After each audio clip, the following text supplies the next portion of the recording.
வேந்தர் டிவியின் சார்பாக இது உங்க மேடை நிகழ்ச்சிக்கு வருகை தந்திருக்கின்ற திருவண்ணாமலையைச் சேர்ந்த ரசிகர்களுக்கும் அன்பு உள்ளங்களுக்கும் சகோதர சகோதரிகள் அனைவருக்கும் இது உங்க மேடை நிகழ்ச்சி நடத்துகின்ற அனைவரின் சார்பாகவும் வருக வருக என்று வரவேற்கிறோம்.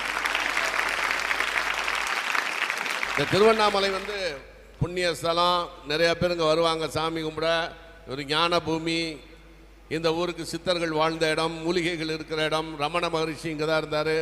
இப்படிப்பட்ட பல புண்ணிய இடமான இந்த திருவண்ணாமலையில் நடத்துறதுக்கு நான் 74 ஒரு தடவை அங்கே வந்தேன். பஸ் ஸ்டாண்டில் ஒரு ஹோட்டலில் சாப்பிட்டு அந்த மசால் வடை ஒன்று சாப்பிட்டு அது இன்னும் ஞாபகத்தில் இருக்குது. 74ஆம் ஆண்டு. அந்த அளவுக்கு அருமையான ஊர். நான் சொன்ன உடனே மிக மகிழ்ச்சியாக இங்கே வந்தேன். இன்றைக்கு கொடுக்கப்பட்டிருக்கிற தலைப்பு, இன்றைய சூழலில் இந்த சமூகம் யாருக்கு சாதகமாக இருக்கிறது? ஒன்று ஆண்களுக்கா, ரெண்டாவது தலைப்பு பெண்களுக்கா, இல்ல பிள்ளைகளுக்கா, அரசியல்வாதிகளுக்கா, அரசு அதிகாரிகளுக்கா, சமூக போராளிகளுக்கா, ஏமாற்று பேர்வழிகா? இந்த ஆண்கள் அப்படின்னு எடுத்துக்கிட்டா, உலகத்தில் இராணுவத்திலிருந்து எல்லா கண்டுபிடிப்புகளும் ஆம்பளை தான் கண்டுபிடிச்சான். ஆனால் லட்சக்கணக்கான வருடங்களாக பெண்கள் தான் தலைமையேற்று இந்த சமூகத்தை நடத்தினார்கள். அதனால தான் எல்லார் வீட்லேயும் பொம்பளை அதிகாரம் தான் இருக்கும், புருஷன் அதிகாரம் இருக்காது. அடுத்தது பெண்கள் 33% வேற சமூகத்தில் கொடுக்கணுங்கிறாங்க. எல்லா பதவியிலையும் நீங்கள் வந்துட்டீங்க. ஆக இந்த சமூகம் யாருக்கு சாதகமாக இருக்கு? பெண்களுக்கா? அதற்கு அடுத்தது பிள்ளைகளுக்கா? இன்னைக்கு பிள்ளைகளை அடிக்க முடியல. ஸ்கூலில் ஒரு வாத்தியார் தமிழ் பண்ணிட்டு, ஒரு எம்ஜிஆர் ரசிகர் கம்பெடுத்து பாட்டுக்கு நான் ஆணையிட்டான்னு அடித்தாரு. எனக்கு கிழிஞ்சு போய் ரத்தம் வந்துருச்சு. எங்கள் அப்பாட்ட போய் சொல்லலைண்ணா, ஏன்னா சொன்னா எங்கள் அப்பா என்ன உதப்பாரு, ஏன் வாத்தியார் அடிக்கிற அளவுக்கு நீ சரியாக நடந்துக்கலேன்னு. எனவே அப்படிப்பட்ட ஒரு காலகட்டத்தில் நாங்கள் படித்து இவ்வளோ பெரிய இடத்துக்கெல்லாம் வந்தோம். ஆனால் இந்த காலத்தில் உங்களை திட்டுனா கூட உடனே தற்கொலைங்கிறீங்க, உடனே அப்பா அம்மாவை கூட்டிகிட்டு வந்துடுறீங்க. எனவே இந்த சமூகம் யாருக்கு சாதகம்? பிள்ளைகளுக்கு தான். அதற்கு அடுத்தது அரசியல்வாதிகளுக்கா? அரசியல்வாதிகள் நினைச்சா எல்லா அதிகாரமும் கையில் இருக்கும். அரசு அதிகாரிகளுக்கா? அடுத்தது அரசியல்வாதி சொல் பேச்சை தான் அரசு அதிகாரி கேட்பாரு. அதற்கு அடுத்தது சமூக போராளிகள். இன்னைக்கு நியூட்ரான் திட்டம், ஹைட்ரோ கார்பன் திட்டம் எல்லாத்துக்கும் எதிர்த்து சமூக போராளிகள் இன்னைக்கு நிறைய பேர் கிளம்பி இருக்காங்க. அந்த காலத்தில் போராட்டம் என்று சொன்னால் கம்யூனிஸ்டுகள் தான் போராடுவார்கள். இன்றைக்கு எல்லோருமே கம்யூனிஸ்டுகள் மாதிரி போராடி கொண்டிருக்கிறார்கள். இது காலத்தின் கட்டாயம். எனவே சமூக போராளிகளுக்கு தான் மரியாதையா? இந்த சமூகம் சாதகமாக இருக்கா? அதை விட்டு ஏமாற்று பேர்வழிகள். ஏமாற்று பேர்வழி எல்லா காலத்திலையும் இருக்கா. இயேசுநாதர் காலத்திலிருந்து இன்னும் 2000-3000 ஆண்டுகளுக்கு முன்னால் இருந்து ஏமாத்துறதுலேருந்து, சகுனியிலிருந்து, இந்த பக்கத்தில் கூனியிலிருந்து, மகாபாரத ராமாயணத்திலிருந்து எல்லாரும் அடுத்து கெடுக்கிறவங்க, நம்ம நாட்டில் கட்டபொம்மன் எட்டப்பன்லேருந்து எல்லாரும் ஏமாற்று பேர்வழிகள். ஏமாற்று பேர்வழி பின்னாலும் இந்த சமூகம் போகுதா? ஒவ்வொரு ஆங்கிள் இருந்து நம்ம பார்த்தோம்னா அவங்களுக்கு தான் சாதகம் மாதிரி தெரியும். அப்படிங்கிறத பற்றி இன்னைக்கு பேச போகிறாங்க.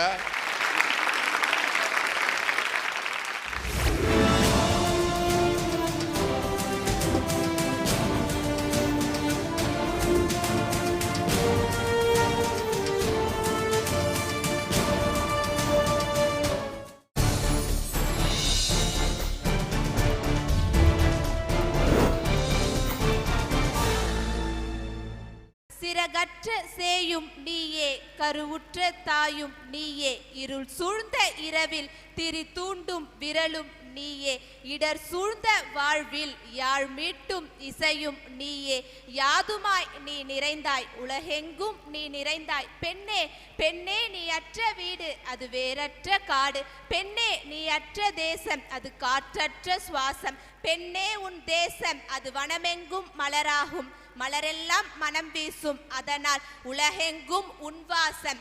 இன்னைக்கு யாழாவும் திரியாவும் இருக்கக்கூடியவங்க தான் பெண்கள். அந்த பெண்களுடைய வாசம் தான் இன்னைக்கு உலகம் எல்லாம் இருக்கு. அப்படிப்பட்ட பெண்களுக்கு தான் இன்றைய சமூகம் சாதகமா இருக்கு. இந்த உலகத்திலே மண்ணும் பெண்ணும் தான் சுத்தமா இருக்கணும். மண்ணு சுத்தமா இருந்தால் தான் நிலத்துல விவசாயம் விளையும். பெண்ணு உடல்லையும் மனதிலையும் ஆரோக்கியமாக இருந்தால்தான் நல்ல பிள்ளைகளை பெற முடியும். எதிர்கால சமுதாயத்தை நிர்ணயிக்கிறதே பெண்கள் தான். தமிழ்நாட்டில் மொத்தம் 32 மாவட்டம் இருக்கு. அந்த 32 மாவட்டத்துக்கு ஒரு கலெக்டர்னு 32 கலெக்டர் இருக்காங்க. இந்த 32 கலெக்டர்லயும் சேலத்தில் இருக்கக்கூடிய கலெக்டர் ரோஹிணி செய்யற நல்ல விஷயங்களை மட்டும் டிவிலையும் நியூஸ் பேப்பர்லயும் போடுவாங்க. அதனாலதான் சொல்றேன், இன்றைய சமூகம் பெண்களுக்கு தான் சாதகமா இருக்குன்னு சொல்லிட்டு. அவங்க சொல்கிறாங்க சேலம் கலெக்டர் ரோகிணி மக்களுக்கு நல்லது செய்கிறாங்களாம், அதனால தான் அந்த டிவி பேப்பர் அவங்களை காட்டுதான். ஏன் தமிழ்நாட்டில் ஆண் கலெக்டரே இல்லையா? எந்த ஆண் கலெக்டரும் மக்களுக்கு சேவை பண்ணலையா? நெல்லை மாவட்ட கலெக்டர் சந்தீப் நந்தூரி அன்பு சோர்னு ஒரு திட்டத்தை ஆரம்பித்து அங்கே இருக்கிற இளைஞர்களுக்கு நல்லது பண்ணார். அது இந்த பேப்பர் மீடியாவுக்கு தெரியல. திருவண்ணாமலையோட கலெக்டர், நம்ம கலெக்டர் கந்தசாமி ஐஏஎஸ் பள்ளி குழந்தைகளை வச்சு உலக சாதனை பண்ணார். அது இந்த ஆண்களுக்கு கண்ணுக்கு தெரியலையா? கடவுளுக்கு கோயில் கட்டுறவங்களுக்கு மத்தியில ஒரு பெண் கர்ப்பம் ஆகுறானாக்க நம்ம இப்படிக்கா பார்த்தா நம்ம குழந்தைக்கு ஏதாவது ஆயிடுமோ, அப்படிக்கா பார்த்தா ஏதாவது ஆயிடுமோ, இதை சாப்பிட்டா நம்ம குழந்தை நல்லா பிறக்குமா, அதை சாப்பிட்டா நல்லா பிறக்குமா அப்படின்னு சொல்லிட்டு அந்த குழந்தைக்காக தன்னுடைய தூக்கத்தை உணவை எல்லாத்தையும் இழந்து கஷ்டப்படுவா அந்த 10 மாதமும் அந்த பெண். ஆனா அந்த குழந்தை பிறந்த உடனே அந்த கஷ்டத்தை எல்லாம் மறந்துடுறா பாருங்க. அதுதான் தாய். அப்படிப்பட்ட தாய்க்கு உலகத்திலே சிறந்த தெய்வம் என் தாய் தான் சொல்லிட்டு ஒருத்தர் கோயில் கட்டுறாங்கனாக்கா, அப்படி ஒருத்தவங்க கோயில் கட்டுறவங்க இந்த சமூகத்துல இருக்காங்கனாக்கா இன்றைய சமூகம் பெண்களுக்கு தானே சாதகமா இருக்கணும். அவங்க சொன்னாங்க பெண்கள் இப்படி படுத்தா பயந்துருவாங்க, அப்படி படுத்தா இதுவாயிரும்னு சொல்லி ஒரு பிள்ளையை பெத்தெடுக்கிறாங்க, பெண்களுக்கு சாதகமாக இருக்குன்னு. ஆனால் எப்பொழுதும் ஒரு ஆணுடைய பேரை தான் இனிஷியலாக போடுவாங்க. ராகவா லாரன்ஸை மனதார பாராட்டுகிறோம், தாய்க்கு கோயில் கட்டினார்னு. ஆனால் எங்களோட கவலை என்ன தெரியுமா? கோயிலுக்கு வெளியே கோடிக்கணக்கான தாயார் உட்காந்து இருக்கிறாங்களே, அவங்கள பற்றின கவலை தான். அவங்க சொல்றாங்க பெண்ணுக்கு செலவு வைக்கிறாங்களாம். இப்போ ஒரு பெண்ணுக்கு செலவு வச்சிருக்காங்க, அது எந்த பெண்ணுன்னு யாராலுமே கண்டுபிடிக்க முடியல. பரம்பரையா இருக்க இதய புற்றுநோய்க்கு மருந்து கண்டுபிடிக்க முடியாதுன்னு சொல்லிட்டு இது வரைக்கும் இருந்த மருத்துவர்கள் எல்லாம் சொன்னாங்க. ஆனா இன்னைக்கு சென்னையில இருக்கக்கூடிய ராகவி அப்படின்ற ஒரு பெண் இல்ல பரம்பரையா வர இதய புற்றுநோய்க்கு மருந்து கண்டுபிடிக்க முடியும் அப்படின்னு சொல்லிட்டு இன்னைக்கு மருந்து கண்டுபிடிச்சிருக்காங்க. அவங்களுக்கு A* திறன் தேடல் அப்படின்ற விருதை நமக்கு தமிழக அரசு கொடுத்திருக்கு. அதனாலதான் சொல்றேன் இன்றைய சமூகம் பெண்களுக்கு தான் சாதகமா இருக்குன்னு சொல்லிட்டு. முத விவசாயத்தை கண்டுபிடிச்சது பொம்பளை தான். அவங்க பறிக்கப்பட்ட நெல்மணிகளை போட்டு வீட்டுக்கு பக்கத்தில் செதறி விழுந்த உடனே அதுலேருந்து ஒரு செடி முளைச்சது. அப்புறம் அதை ஒரு சின்ன களக்கொத்து வச்சு குத்தி அதை அவங்க விவசாயம் பண்ண ஆரம்பித்தாங்க. எனவே விவசாயத்தினுடைய ஆரம்ப கர்த்தா பெண்கள் தான், அவர்கள் தான் விவசாயத்தை முதல்ல கண்டுபிடித்தார்கள் என்று மிகப்பெரிய அறிஞர்கள் எல்லாம் ஒத்துக்கொண்டார்கள். பெண்களுக்கு பல பிரச்சனை இருக்கு. அதுல ஒரு பிரச்சனை தான் இந்த பாலியல் கொடுமை அப்படின்றது. அதை தடுக்கிறதுக்கு இந்த ஸ்மார்ட் ஸ்டிக்கர் அப்படின்ற ஒரு ஸ்டிக்கரை கண்டுபிடிச்சிருக்காங்க. அது ப்ளூடூத் மூலமா இயங்குது. அந்த ப்ளூடூத்ல நம்மளுக்கு நம்பிக்கையான 5 நபருடைய செல்போன் நம்பரை நம்ம சேவ் பண்ணி வச்சுட்டு அந்த ஸ்மார்ட் ஸ்டிக்கரை நம்ம உள்ளாடையில ஒட்டிக்கணும்னாக்க நம்மளுக்கு ஏதாவது ஒரு பிரச்சனைனா உடனே அந்த ஸ்மார்ட் ஸ்டிக்கர் அந்த நம்பிக்கையான 5 நபருக்கும் மெசேஜ் அனுப்பிச்சிடும். அந்த மெசேஜ் அவங்க ஓபன் பண்ணாங்கனாக்க நம்ம எங்க இருக்கோம் அப்படின்ற லொகேஷனை அது காமிச்சிடும். அப்படி அவங்க அந்த மெசேஜை பார்க்கலனா மிஸ்டு கால் மூலமா அது அந்த லொகேஷனை காட்டி கொடுத்துரும். இந்த அளவுக்கு பெண்களுக்கு சாதகமா ஒரு மிஷினை கண்டுபிடிச்சிருக்கிறது யார் தெரியுமா? நம்ம சென்னை MIT காலேஜ்ல படிக்கக்கூடிய பெண் ஆராய்ச்சியாளர் மனிஷா மோகன் அப்படின்றவங்க தான் கண்டுபிடிச்சிருக்காங்க. அந்த காலத்துல ஔவையார் சொன்னாங்க, பெண்களுடைய பிரச்சனைக்கு என்னைக்கு அவங்களே தீர்வு கற்றாங்களோ அன்னைக்கு தான் அவங்க வாழ்க்கையில முன்னேற முடியும்னு. இன்னைக்கு எங்க பிரச்சனைக்கு நாங்களே தீர்வு கற்ற அளவுக்கு இருக்கோம்னா நாங்க வாழ்க்கையில முன்னேறி இருக்கோம் தானே அர்த்தம். அதனாலதான் சொல்றேன் இன்றைய சமூகம் பெண்களுக்கு தான் சாதகமா இருக்குன்னுட்டு. அவங்க சொன்னாங்க இந்த மாதிரி பெண்களுக்கு இந்த ப்ளூடூத்தில் ஏதோ டிவைஸ் கண்டுபிடிச்சிருக்காங்களாம். அதை அவங்க உள்ளாடையில் வச்சுப்பாங்களாம். யாராவது அவங்கள டார்ச்சர் பண்ண ட்ரை பண்ணால் அது மெசேஜோ மிஸ்டு காலோ அனுப்புமா. சரி, நாங்கள் இதெல்லாம் வரவேற்கிறோம். இப்போ என்ன பண்ணுறாங்க? காதலிக்கிறன்ற பேரில் ஆண்களை டார்ச்சர் பண்ணுறாங்க, கல்யாணம் பண்ணியும் ஆண்களை டார்ச்சர் பண்ணுறாங்க. எங்களை அந்த டார்ச்சர்லேருந்து காப்பாற்றுறதுக்கு யாராவது ஸ்மார்ட் ஸ்டிக்கர் கண்டுபிடிச்சி கொடுங்களாயா?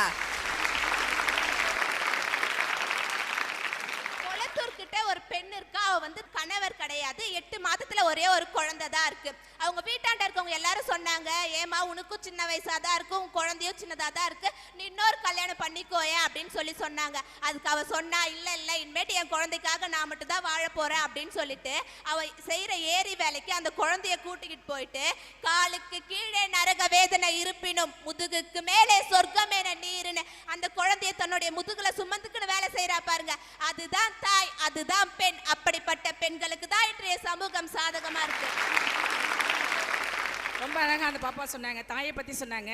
இந்த உலகத்திலேயே ஒரு மதிப்பிட முடியாத ஒரு உறவு எதுன்னா அது தாய் தான். ஆனால் தாயை கடவுளுக்கு கூட ஒப்பிட்டு சொல்லக்கூடாதுன்னு ஒரு புது கவிஞர் சொல்லியிருக்கார்.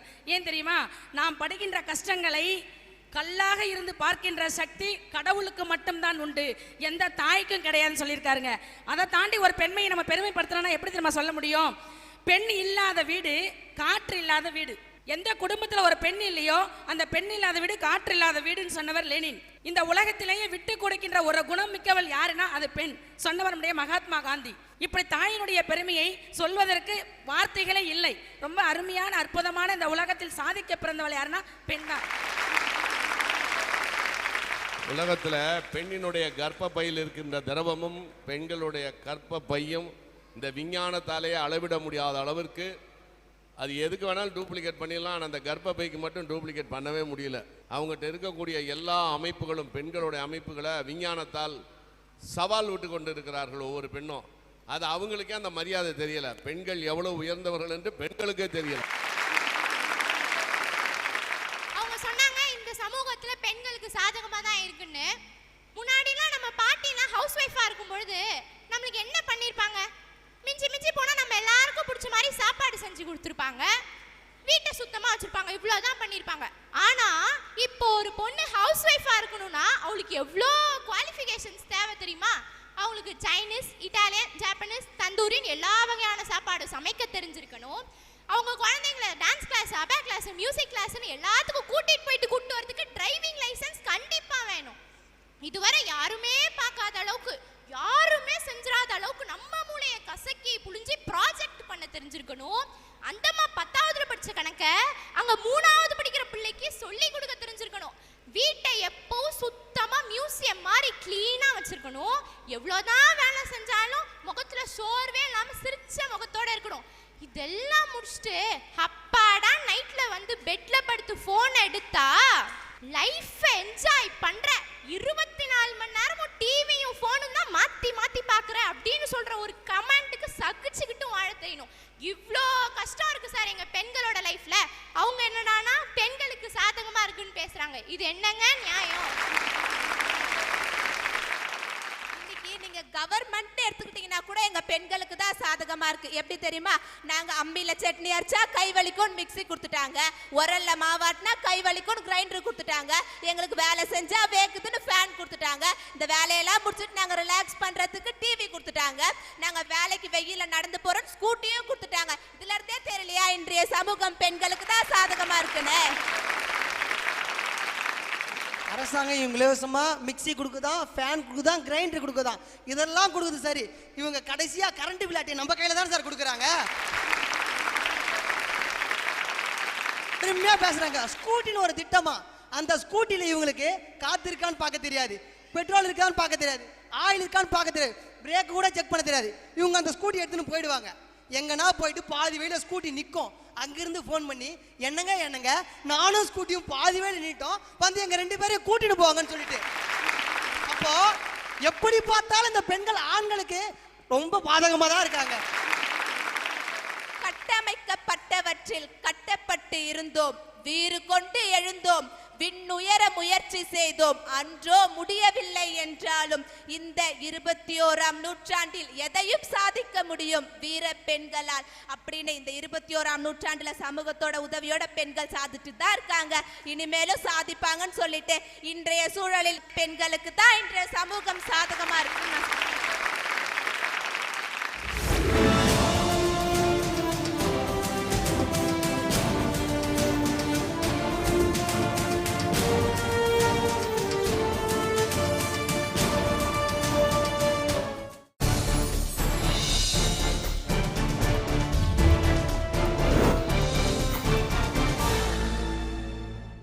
நம்ம பாட்டம் வெட்டி வச்ச குளத்துல நம்ம கொட்டி வச்சிருக்கோம் பிளாஸ்டிக், கட்டி வச்ச அணையெல்லாம் இப்போ வெறும் காட்சி பொருளாக தான் இருக்கு. எட்டி நடபோடு ஏரியில குளிக்கலான்னு எங்க பாட்ட சொன்ன வார்த்தையெல்லாம் வெறும் வார்த்தையா இருக்கு. வேலி நட்டு வித்துட்டாங்க, ஏரி இப்ப எங்கேயாச்சும் இருக்கா? அயல் நாட்டுக்காரன் நம்மளோட வயக்காட்டையெல்லாம் வாங்கி சோறு போட்ட பூமியில போரை போட்டு விளைச்சலை தந்த பூமியை விலை வச்சு வித்துறாங்க. தமிழ்நாட்டோட நிலைமை என்ன தெரியுமா? விளைச்சவன் பிச்சைக்காரனா, விலை வச்சவன் லட்சக்காரனா. நம்ம தமிழ்நாட்டு ஆளுங்கெல்லாம் சும்மா சொல்லக்கூடாதுங்க. நம்ம ஆளுங்களாம் அம்புட்டு புத்திசாலிங்க. ஒரு கடைக்கு போய் தேன் வாங்குறாங்கன்னா கம்பெனியை பார்ப்பாங்க. அட இந்தியன் கம்பெனி வாங்கக்கூடாது, ஃபாரின் கம்பெனி வாங்கலாம். அப்புறம் ரேட்டு பார்ப்பானுங்க. எம்ஆர்பி கரெக்டாக இருக்கா? கரெக்டாக இருக்குது. ஜிஎஸ்டி கரெக்டாக இருக்கா? கரெக்டாக இருக்குது. மேனுஃபேக்சரிங் டேட் கரெக்டாக இருக்கா? கரெக்டாக இருக்குது. எக்ஸ்பைரி டேட் கரெக்டாக இருக்கா? இருக்குது. ஆனால் தேன் எக்ஸ்பைரியே ஆகாதுன்றது நம்ம ஊருக்கு ஆளுங்களுக்கு தெரியுதாங்க. இந்த முட்டாள்தனத்தை தான் அரசியல்வாதிங்க யூஸ் பண்ணிக்கிறாங்க. நம்ம அரசியல்வாதிங்களாம் எப்படி வருவாங்க? வெள்ளை வேட்டி சட்டை, வெள்ளந்தியான பொன் சிரிப்பு, வேலைக்கு கரிசோறு, வேடிக்கை பார்க்க காரு, ஓட்டுக்கு காசு, ஊர் ஃபுல்லாக கேஸு, விதவிதமாக பட்டம், தப்பு செஞ்சால் தப்பிக்க சட்டம், இப்படி ஜாலியாக இருக்காங்க. இப்போ நம்ம அரசியல்வாதிங்க என்னத்தை தான் உயர்த்தலை? 5, 10 இந்த பஸ் டிக்கெட்டை 50, 60 உயர்த்தலையா? இல்லை 500, 1000 இந்த ரோட்டை 2000 உயர்த்தலையா? 1 லட்சம் 2 லட்சம்னு இருந்தால் அவங்களோட பேங்க் பேலன்ஸை 1 கோடின்னு 2 கோடி மாற்றலையா? இவ்வளோ ஏங்க 1 லட்சம் கோடின்னு இருந்த நம்ம தமிழ்நாட்டோட கடனை 3 லட்சம் கோடின்னு உயர்த்தலையா? இப்பெல்லாம் உயர்த்தணும்ல. இப்போ 3 நாளைக்கு முன்னாடி நம்ம ஊரில் மழை பெஞ்சிச்சுங்க. அப்போ எங்கள் தெருவில் காவா இருந்துச்சு. காவால் அந்த கல் கீழே விழுந்துருச்சு. அந்த கல் விழுந்ததால் காவா தண்ணியெல்லாம் தெருவில் வந்துருச்சு. அது ஒருத்தர் ஃபோட்டோ எடுத்து ஃபேஸ்புக்கில் போடுறாரு. தமிழனாக இருந்தால் இந்த ஃபோட்டோக்கு லைக் பண்ணுங்க, தமிழனாக இருந்தால் இந்த ஃபோட்டோவை ஷேர் பண்ணுங்க, தமிழனாக இருந்தால் இந்த ஃபோட்டோ கமெண்ட் பண்ணுங்க, இப்படிலாம் சொல்கிறாங்களே. தமிழனாக இருந்தால் அந்த பிரச்சனையை சரி செய்யுங்கன்னு யாராவது சொல்கிறாங்களா? மழைக்கு சாதகம் கார்மேகம், விதைக்கு சாதகம் ஈரப்பதம், வெளிச்சத்திற்கு சாதகம் சூரியன். ஆண்களுக்கு மட்டும்தான் எப்பொழுதும் சாதகம் இந்த சமூகம். ஒரு பெண் என்னதான் நாட்டுக்கே ராணியா இருந்தா கூட அவ வீட்டு ரேஷன் கார்டுல அவ போட்டோ வராது. குடும்ப தலைவர்னா அவ புருஷன் போட்டாதான் இருக்கும். ஒரு வீட்டில் 4 பையன் இருந்தாலும் அந்த வீட்டில் தயங்காம பொண்ணை எடுக்கிற சமூகம். ஒரு வீட்டில் 4 பொண்ணு இருந்துச்சுன்னு வச்சுக்கோங்க, மச்சான் இல்லாத வீட்டில் பொண்ணு எடுக்க கூடாதுன்னு இந்த சமூகம் தயங்குதா இல்லையா? போன வாரம் எங்க ஊர் பக்கத்துல வில்வாரணி முருகன் கோவிலுக்கு போயிருந்தேன். அந்த கோவில் அர்ச்சகர் வந்து அர்ச்சனத்தட்டை நீட்டிட்டு ராசி பேரை சொல்லுங்கன்னு சொன்னார். நான் எடுத்த உடனே செந்தாமரை செல்வி தனுசு ராசின்னு சொல்லிட்டு இருக்கும் போதே அந்த ஐயர் என்ன ஒரு பார்வை பார்த்துட்டு என் வீட்டுக்கார கையை காட்டி சொல்றாரு, முதல்ல இவா பேரை சொல்லுங்கோ, அப்புறம் மத்தவா பேரை சொல்லுங்கன்னு சொன்னாரு. அன்னைக்கு அவா சொன்னாரு பாருங்க, அதுதான் நடைமுறை. என்னதான் ஒரு பெண் முன்னேறி இருந்தாலும் முழுமையான அங்கீகாரம் யாருக்கு கிடைக்குதுன்னா ஆண்களுக்கு தான் கிடைக்குது. வெளியே உண்மையிலேயே ஆண்களுக்கு தான் அங்கீகாரம், வீட்டுக்குள்ள போனா பொம்பளைகளுக்கு தான் அதிகாரம். இந்த சமுதாயம் யாரை தெரியுமா நல்ல பொண்ணா அங்கீகரிக்கும்? ஒரு பெண் மகளா இருக்கிற வரைக்கும் அப்பா சொல்ற பேச்சை கேட்கணும்.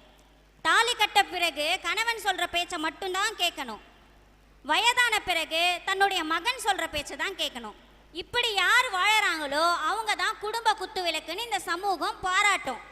ஒருவேளை யாராவது மனைவியோட பேச்சை கேட்கிற கணவன்மார்கள் இருந்தால் அந்த சமூகம் என்ன தெரியுமா சொல்லும்? சரியான பொண்டாட்டி தாசனா இருக்கிறாரு, பொண்டாட்டி பேச்சையே கேட்கிறாருன்னு சமூகம் கேலிதானே பேசும். நான் பணிபுரிகிற பள்ளியில 7 பெண் ஆசிரியர் 1 ஆண் ஆசிரியர் தாங்க இருக்கிறாங்க. ஆனா இந்த 7 பெண் ஆசிரியருக்கும் கொடுக்காத மரியாதையை சமூகம் அந்த 1 ஆண் ஆசிரியருக்கும் கொடுக்கும். இது நடைமுறையில இருக்கிற ஒரு நிதர்சனமான உண்மை. எப்பவும் ஆண்களுக்கு தான் இந்த சமூகம் சாதகமா இருக்கு. இன்னைக்கு விண்வெளி வரைக்கும் போய் நாங்க சாதனை படைச்சிட்டு வந்தாச்சு. விண்வெளியில கால் வச்ச எங்களுக்கு நம்ம ஊர் கோயில்ல கருவறைக்குள்ள போய் பூஜை செய்யற உரிமை இருக்கா? இல்லையே. கருவறையே எங்களுக்குள்ள இருக்கு. இருந்தாலும் கருவறைக்குள்ள போய் பூஜை செய்யற அந்தஸ்தும் அதிகாரமும் யாருக்கிட்ட இருக்குன்னா ஆண்கள் கிட்ட தானே இந்த சமூகம் கொடுத்திருக்கு. இன்னைக்கு ஆண்களுக்கு இருக்கிற சுதந்திரமும் பாதுகாப்பும் பெண்களுக்கு இருக்கா? இல்லை. நான் பட்டிமன்றம் பேச போவேங்க. சில நாட்கள்ல நிகழ்ச்சி 1 மணிக்கு 2 மணிக்கு முடியும். 1 மணிக்கு 2 மணிக்கு நிகழ்ச்சி முடிச்சுட்டு நான் தனியா பஸ் ஏறினேன்னு வச்சுக்கோங்க. அந்த பஸ்ல இருக்கிற டிரைவரும் கண்டக்டரும் பார்க்கிற பார்வையிலிருந்து அந்த பஸ்ஸே என்னை பார்க்கிற பார்வை இருக்கே, எவ்வளவுதான் தொழில்நுட்ப இந்தியாவா இருந்தாலும் இன்னும் இந்தியாவோட மனநிலை மாறலைன்றதுக்கு அது ஒண்ணுதாங்க சாட்சி. இதே எந்த நேரத்தில் வேணாலும் ஒரு ஆண் பஸ்ல ஏறினாங்கன்னு வச்சுக்கோங்க, இதே மாதிரியான பார்வை அந்த ஆணின் மீது நிச்சயமாக படாது. இதுல இருந்தே தெரியுது இந்த சமூகம் எப்பொழுதும் ஆண்களுக்கு மட்டும்தான் சாதகமா இருக்கும். இன்னைக்கு சொல்றாங்க விமானம் ஓட்டுறாங்க பெண்கள், கார் ஓட்டுறாங்க, எல்லாமே பெருமைக்குரிய விஷயம்தான். ஆனாலும் இன்னைக்கு ஒரு பெண் எஸ்ஐ முன்னாடி போனா பின்னாடி 4 ஆண் கான்ஸ்டபிள் வர வேண்டிய நிலைமை தானே இன்னைக்கும் இங்க இருக்கு. இன்னைக்கு இருக்கிற அரசியல் சூழல்ல பெண்களுக்கு இடஒதுக்கீடு கிடைச்சி பெண்கள் அரசியல்ல நின்று வார்டு மெம்பராவோ கவுன்சிலராவோ ஒரு எம்எல்ஏவாவோ ஊராட்சி மன்ற தலைவராவோ ஆகிட்டாங்கன்னு வச்சுக்கோங்க. உண்மையிலே மனசாட்சியோட சொல்லுங்க, அவங்க வேலையை அவங்கள செய்ய விடுறதில்ல. அவங்க முழு அதிகாரத்தோட அந்த பணியை ஆற்றல. அவங்க வீட்டுக்காரர் தான் அந்த பணியெல்லாம் செய்யறாரு. நான் பணிபுரியிற ஊர்ல ஊராட்சி மன்ற துணைத் தலைவர் ஒரு பெண்ணு, அவங்க பேரு வெள்ளச்சி முனியாண்டின்னு. நான் இது வரைக்கும் அந்த வெள்ளச்சிய வெள்ளையா கருப்பான் கூட பார்த்ததில்ல. ஆனா எல்லா பள்ளிக்கூட விழாக்களுக்கும் அந்த முனியாண்டி தான் வருவாரு, முனியாண்டி தான் பேசுவாரு, முனியாண்டி தான் முடிவெடுப்பார். இதுதான் இன்னைக்கு வாழ்க்கையில நடைமுறையில் இருக்கிற உண்மை. இன்னைக்கு நடக்கிற பாலியல் வன்முறைக்கு எல்லாம் காரணம் எவ்வளவோ நடக்குது. அதற்கு இன்னைக்கு ஒவ்வொரு 32 நிமிஷத்துக்கும் ஒரு பெண்ணு கற்பழிக்கப்படுகிறாள். ஒவ்வொரு 42 நிமிஷத்துக்குள்ள ஒரு பொண்ணு வன்கொடுமைக்கு ஆளாகிறாள். ஒவ்வொரு 93 நிமிஷத்திற்கும் ஒரு பெண் கொலை செய்யப்படுகிறாள். இப்போ ஏற்பட்ட அட்டூழியம் நடந்து கொண்டிருக்கிறது. ஆனால இதுக்கெல்லாம் காரணம்னு முதல்ல யாரை தெரியுமா சொல்லுவாங்க? அந்த அம்பையே திருப்பி எங்க மேல பாய்ச்சுவாங்க. இந்த குற்றத்துக்கெல்லாம் காரணம் பெண்கள் தான் சொல்லுவாங்க. ஆனா ஒரு பெண் இப்படி இருக்கணும், அப்படி இருக்கணும், இந்த ஆடை போடக்கூடாது, அந்த ஆடை போடக்கூடாது, இப்படி இருக்கணும்ன்று வரையறுக்கப்பட்ட சுதந்திரத்துக்குள்ள பெண்ணை திரிக்கிற இந்த சமூகம் ஆண்களுக்கு மட்டும் கட்டவிழ்க்கப்பட்ட ஒரு சுதந்திரத்தை கொடுக்குது அப்படின்னு சொன்னா இந்த முழுக்க இந்த சமூகம் ஆண்களுக்கு மட்டும்தான் எப்பவும் சாதகமா இருக்குன்னு சொல்றேன்.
இது உங்க மேடை நிகழ்ச்சியை உங்கள் ஊரில் நடத்த வேண்டுமா? தொடர்புக்கு செல்லாஸ் பப்ளிசிட்டி தஞ்சாவூர். கைபேசி எண் 9787797808 9994782504.